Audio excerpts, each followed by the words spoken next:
2022 চনৰ পিছত আমাৰ গৰীয়াসকলৰ যিখিনি মূল দাবী, যিখিনি কাম চৰকাৰে কৰিম বুলি প্ৰতিশ্ৰুতি দিছিল, সেই কামখিনিৰ ওপৰত কোনো এতিয়ালৈকে আগবঢ়া নাই। গতিকে সেই তেনেকুৱা কিছুমান দুটামান বিষয়, লগতে আৰু এটা নতুন বিষয় এতিয়া, সেইখিনি কথা আমি উপস্থাপন কৰিবৰ কাৰণে আমি আজি প্ৰেছ মিটখন আহ্বান কৰিছোঁ। প্ৰথম কথা হ'ল যে আমাৰ গৰীয়াসকলৰ 2024 চনৰ পৰা আমাৰ গৰীয়াসকলক আমি অসমৰ যিখিনি থলুৱা ইছলামধৰ্মী আছে, থলুৱা ইছলামধৰ্মীসকলৰ ভিতৰত আমাৰ মৰিয়াসকল, তাৰপিছত আপোনাৰ বৰাক উপত্যকাৰ মাইমলসকল আৰু জলহা বুলি কোৱা যিসকল আপোনাৰ এক্স টি গাৰ্ডেন লেবাৰ, তেখেতসকলক অসম চৰকাৰে OBCৰ মৰ্যাদা আৰু OBC আৰু MOBCৰ মৰ্যাদা প্ৰদান কৰিছে। আমাৰ কথা হ'ল যে আমাৰ গৰীয়াসকল হ'ল অসমৰ মূল যিখিনি আমাৰ থলুৱা ইছলামধৰ্মীসকলৰ আটাইতকৈ ডাঙৰ গোটটো হ'ল গৰীয়া, আৰু গৰীয়াসকলৰ অসমৰ তেওঁলোকৰ মানে পিতৃ আৰু মাতৃ দুয়োটা মানে ফালৰ পৰাই আমি ইয়াৰ থলুৱা বিভিন্ন জাতি জনগোষ্ঠীৰ পৰা এটা সময়ত ইছলাম ধৰ্মত দীক্ষিত হোৱা লোকৰ আমি সতি সন্তান। গতিকে আমি গৰীয়াসকলকো আমি OBCৰ মৰ্যাদা প্ৰদান কৰিবৰ কাৰণে চৰকাৰৰ ওচৰত আমি বিভিন্ন সময়ত আমি দাবী কৰিছিলোঁ বা আমি প্ৰেছ মিট যোগে আমি নিবেদন কৰিছিলোঁ। আৰু 2026 জুন তাৰিখে মানে অসম পিছপৰা শ্ৰেণী আয়োগৰ প্ৰথম আমাৰ গৰীয়াসকলক OBC দিব পৰা যায় নে নাযায় এই সন্দৰ্ভত প্ৰথম শুনানি আৰম্ভ হৈছিল।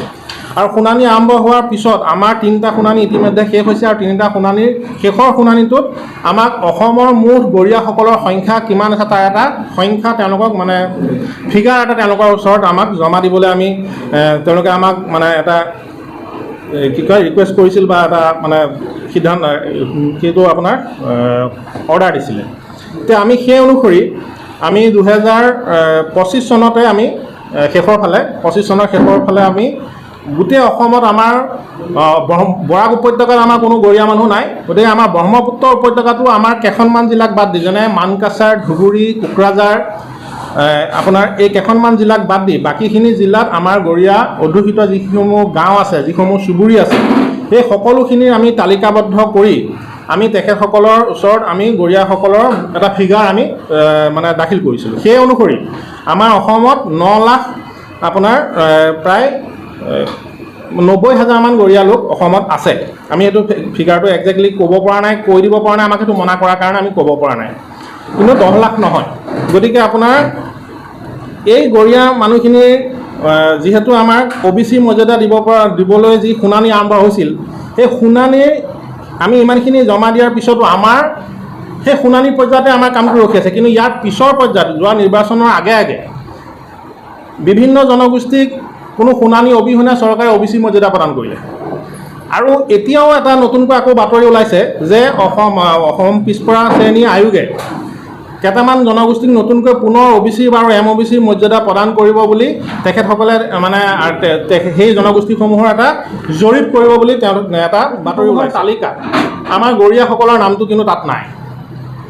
গতিকে আমাৰ যিহেতু এটা জনগোষ্ঠী হিয়াৰিং হৈ আছিল বা মানে হৈ আছে, তেনেস্থলত আমাৰ নামটো মানে সেই জৰীপৰ নামৰ যিখিনি জনগোষ্ঠীৰ তালিকা ওলাইছে তাতো আমাৰ নাম নথকাটো আমি যদি কিবা কাৰণত ভুলবশতঃ নাই পেপাৰত ওলোৱাত সেইটো বেলেগ কথা, কিন্তু যদি সঁচাই নামটো নাই তেতিয়াহ'লে এইটো এটা দুৰ্ভাগ্যজনক কথা। কাৰণ অসমৰ কিছুমান এনে জনগোষ্ঠীক চৰকাৰে মানে আপোনাৰ OBCৰ মৰ্যাদা আগতেই প্ৰদান কৰিছে বা এতিয়া মানে প্ৰদান কৰাৰ বিবেচনা কৰিছে, যিসকলৰ ঐতিহাসিক পটভূমিত মানে আপোনাৰ তেখেতসকলৰ কোনো অৱদান আচলতে ইতিহাসৰ পাতত তেওঁলোকৰ নাই। কিন্তু তথাপিও আমাৰ কাৰণে দুৰ্ভাগ্যজনক যে আমি সেই পাবলগীয়া প্ৰাপ্য যিটো আমাৰ মানে OBCৰ মৰ্যাদা সেইটো আমি পোৱা নাই, 1 নম্বৰ কথা। দ্বিতীয় কথা হ'ল যে আমাৰ 2 নম্বৰ বিষয়টো হ'ল যে অসম চৰকাৰে জনজাতীয় বেষ্টনীত বসবাস কৰা বহু জনগোষ্ঠীক সংৰক্ষিত জনগোষ্ঠীৰ মৰ্যাদা প্ৰদান কৰিছে, যিসকলৰ বিষয়ে অসমৰ ৰজাদিনীয়া ইতিহাসত কোনো কথা উল্লেখ নাই। আহোম স্বৰ্গদেউসকলৰ শাসন ব্যৱস্থাত বিশ্বাসভাজন লোক হিচাপে বিভিন্ন পদবীত মকৰল হোৱা গৰীয়াসকলক অসম চৰকাৰে সংৰক্ষিত জনগোষ্ঠীৰ মৰ্যাদা প্ৰদান কৰিব লাগে, যাতে ব্ৰিটিছ আমোলৰ পৰা আৰম্ভ হোৱা জনজাতীয় বেষ্টনীসমূহত 4-5 পুৰুষৰ আগৰ পৰা বসবাস কৰা গৰীয়াসকলে সন্মান সহকাৰে জীয়াই থাকিব পাৰে। এই কথাটো এইটো কাৰণে আমি ক'ব লগা হৈছে যে বিভিন্ন সময়ত জনজাতীয় এলেকাত বসবাস কৰা বুলি আমাৰ গৰীয়াসকলৰ আজি মানে কেইবাটাও উচ্ছেদ অভিযান ইতিমধ্যে মানে হৈ গৈছে। যেনে বঙৰাত হৈ গ'ল, বঙৰাৰ মাটিখিনি বঙৰাৰ পাচনি পাৰাৰ যিখিনি মাটি সেইখিনি জনজাতীয় বেষ্টনীৰ মাটি হয়, তাত আমাৰ ক'ব লগা নাই। কিন্তু সেই জনজাতীয় বেষ্টনীৰ মাটিখিনি হ'লেও সেইখিনি কিন্তু ম্যাদী পট্টাৰ মাটি আছিল। আৰু জনজাতীয় বেষ্টনীৰ যেতিয়া অসমত জনজাতীয় বেষ্টনীসমূহ আৰম্ভ হৈছিল তাৰ আগতে সেই মাটিখিনি কিন্তু আমাৰ গৰীয়া মানুহৰ পট্টাৰ মাটি আছিল। জনজাতীয় বেষ্টনী আৰম্ভ হোৱাৰ আগৰ পৰা আমাৰ মানুহৰ পট্টাৰ মাটি আছিল। সেই পট্টাৰ মাটিখিনি তেখেতসকলে জনজাতীয় বেষ্টনী হোৱাৰ পিছত কিছুমান দুষ্ট চক্ৰৰ সহায়ত সেই মাটিখিনি আচলতে বেচা কিনা কৰিব নোৱাৰে, কিন্তু সেই মাটিখিনি তেখেতসকলে দুখীয়া মানুহখিনিক বেচি পেলাই তেওঁলোকে পইচাখিনি আত্মসাৎ কৰিলে সেই মালিক পক্ষই, আৰু মালিক পক্ষই আত্মসাৎ কৰাৰ পিছত এই মানুহখিনিক এতিয়া বৰ্তমান যিহেতু চৰকাৰী মাটিত বহিছে বুলি বসবাস কৰিছে বুলি তেখেতসকলে উচ্ছেদ কৰাৰ পিছত এই মানুহখিনিক কিন্তু সহায় কৰিবলৈ সেই মালিক পক্ষৰ মানুহখিনিও আগবাঢ়ি নগ'ল। গতিকে আমি যদি সংৰক্ষিত জনগোষ্ঠীৰ মৰ্যাদা আমি লাভ কৰিলোহেঁতেন তেতিয়াহ'লে নিশ্চয় আমাক এই মানুহখিনিক আপোনাৰ উচ্ছেদ কৰিব নোৱাৰিলেহেঁতেন। এতিয়া আমি সংৰক্ষিত জনগোষ্ঠীৰ মৰ্যাদা এইটো কাৰণে আমি পাব লাগে, কাৰণ অসমৰ যিখিনি আপোনাৰ কি কয় ফাটকা এইটো ন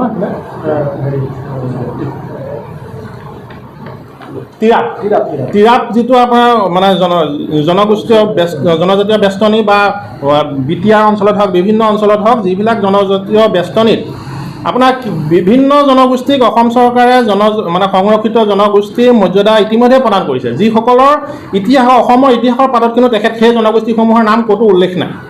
তেনে জনগোষ্ঠীসমূহকো যদি সংৰক্ষিত জনজাতিৰ মৰ্যাদা প্ৰদান কৰিব পাৰে তেতিয়াহ'লে গৰীয়াসকলকো যদি এই সংৰক্ষিত জনগোষ্ঠীৰ মৰ্যাদা প্ৰদান নকৰে তেতিয়াহ'লে এটা সময়ত কিন্তু আমাৰ মানুহখিনি সেই যিটো আমাৰ ইতিহাস বহন কৰা আমাৰ মানুহখিনি এটা সময়ত কিন্তু অসমতে নিজ মাতৃভূমিতে অৱস্থা নাইকিয়া হ'ব। আৰু ইতিমধ্যে সেই কামটো বিভিন্ন জেগাত হৈছে।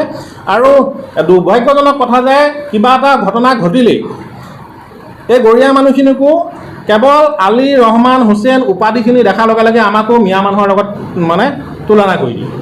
আৰু সেই উপায় নাপায় আমি গৰীয়া মানুহখিনি অসমৰ ইতিহাসৰ যেতিয়াৰ পৰা আপোনাৰ দেশে স্বাধীনতা লাভ কৰিছে বা তাৰ আগৰ পৰা বিভিন্ন সময়ত ইয়াত যেতিয়া বসবাস কৰিছিল আমি এটা সাম্প্ৰদায়িক মিলা প্ৰীতিৰে বসবাস কৰিছিল। গতিকে এনেকুৱা সাম্প্ৰদায়িক পৰিৱেশৰ সন্মুখীন আমাৰ মানুহখিনি কেতিয়াও হোৱা নাছিল বা আমাৰ মানুহখিনি ইয়াৰ ভুক্তভোগী হোৱাৰ কেতিয়াও পৰিৱেশ সৃষ্টি হোৱা নাছিল।